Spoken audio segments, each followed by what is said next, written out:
All right, deep divers, strap yourselves in, because today we are going deep. Yeah, we're diving into a real fascinating one today. We are talking Nigeria, and trust me, this is about way more than just oil and headlines. Right, we're going to get past all those, the simple stories, those surface level takes. Exactly, those like top 10 lists you see online, those don't even scratch the surface. No, no, not even close. We're talking thousands of years of history here. Ancient civilizations, Oh, yeah. bustling megacities, a whole kaleidoscope of cultures, and, oh yeah, a tech scene that's exploding. It's like if you want to understand where Africa's going in the next century. Yeah. You gotta understand Nigeria. And to do that, we've dug into a huge stack of reports, articles, economic analyses, you name it. Even watched a little Nollywood to get into the cultural side of things. Which, by the way, is a whole other level of awesome. We'll get to that later. But first, let's get oriented. Nigeria, geographically speaking, think big. Like, really big. Twice the size of California big. Yeah, and you've got everything. Rainforests in the south, savannas up north. Deserts, mountains, coastlines.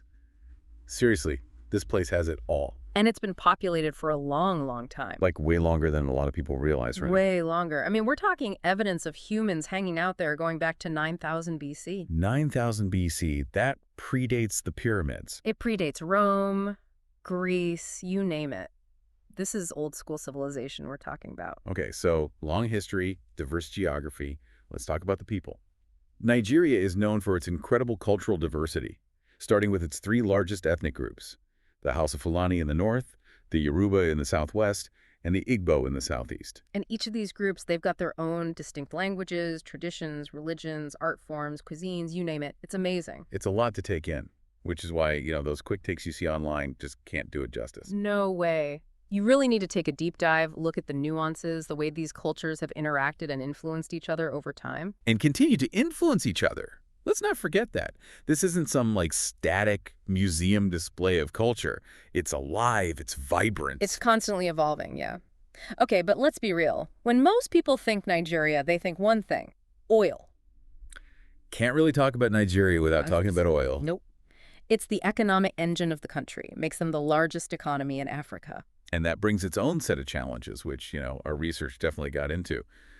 But something that surprised me a little was how much more there is to the Nigerian economy than just oil. Oh, yeah, big time. Agriculture's huge, too. I mean, we're talking massive production of rice, cassava, maize, stuff that feeds a lot of people. And not just Nigeria. They've got the potential to be a major exporter, helping to feed the entire continent and beyond. Now that's exciting. But, okay, here's where things get really interesting for me.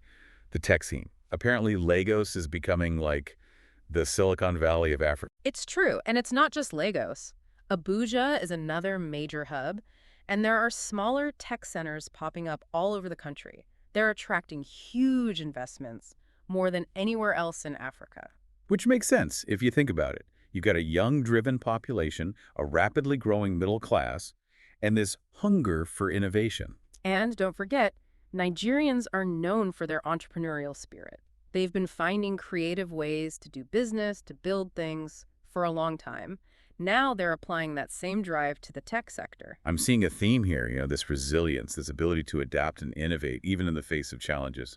Definitely. And look, there are definitely challenges in Nigeria. Corruption is a major issue, as is the security situation in some parts of the country, particularly with Boko Haram. Yeah, we definitely need to talk about those.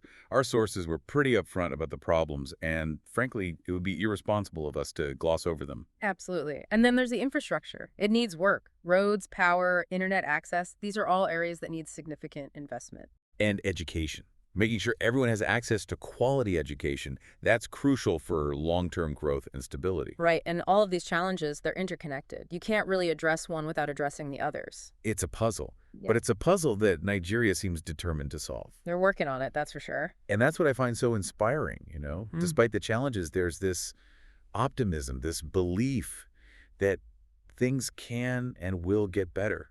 And that's where something like Nollywood comes in. Oh, yes. Nollywood. Okay, we have to talk about Nollywood. It's like the world's biggest film industry you've probably never heard of. It's huge. And it's not just about entertainment, although it's definitely entertaining. Some of those movies, let me tell you. But it's also about telling Nigerian stories, reflecting Nigerian realities, in a way that resonates with people all over the world. And they do it on a shoestring budget, too, which is even more impressive. Resourcefulness, right. Another one of those Nigerian traits. So, okay, deep divers. We've covered a lot of ground here. We've seen the good, the bad, and the hopeful. It's a complex picture, but that's what makes it so interesting. Exactly. And I think, for me, the takeaway is this. If Nigeria, with all of its challenges and complexities, can figure out how to harness its potential, if it can truly become a beacon of progress and innovation in Africa. That could have a ripple effect, not just across the continent, but across the world. So yeah, pay attention to Nigeria. The story's just getting started.